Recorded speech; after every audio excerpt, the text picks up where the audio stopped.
I want to read something to you guys. You know, many of you already know I've been waiting to go live, but then I thought about it. I don't have to wait to go live in order to share the word of the Lord. Yeah, I know the shorts and stuff are quick, and oftentimes we'll spend hours watching movies, but we'll flip through real quick in order to get to the next thing. But here, I'm just going to share this. The Bible tells us in Romans chapter 8.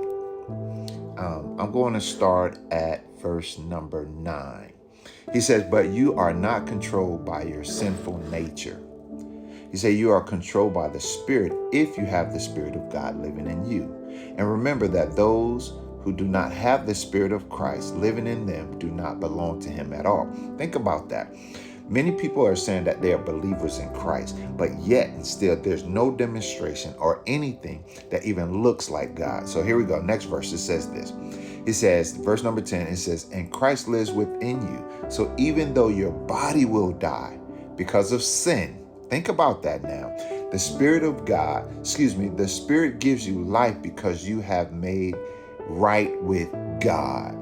Have you made it right with God, or you're more concerned about what's going on in the world today? You might say, well, man, don't judge me. I got to live, me and God, we have our own relationship. But if you really understand, if you have any type of relationship with God, or anyone for that matter, you're going to do everything that you can to get the best out of that relationship. Here, picking up in verse number 8, it says this. It says, the Spirit of God raised Jesus from the dead, lives in you. Man, that's powerful. And just as God raised Jesus from the dead, he will give life to your mortal bodies by the same Spirit living within you.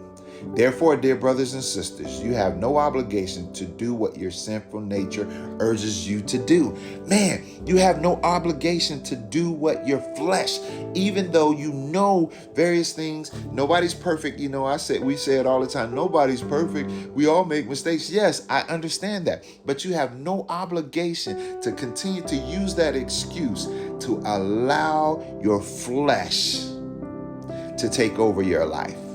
Get that in your spirit on today. Hopefully that this is a nugget for you. But see, here's the go. I want you to understand this. For if you live by the dictates, you will die. But if through the power of the Spirit, you put to death the deeds of your sinful nature. For all who are led by the Spirit of God are children of God. Let me get close to you. You are a child of God if you're led by the Spirit of God.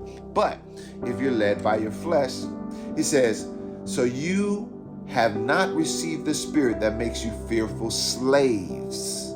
Indeed, you've received God's Spirit when he adopted you into his own, right? He said, now we call him Abba Father. For his Spirit joins with our spirit to affirm that we are God's children. And since we are God's children, we are heirs. In fact, together with Christ, we are heir with God's glory.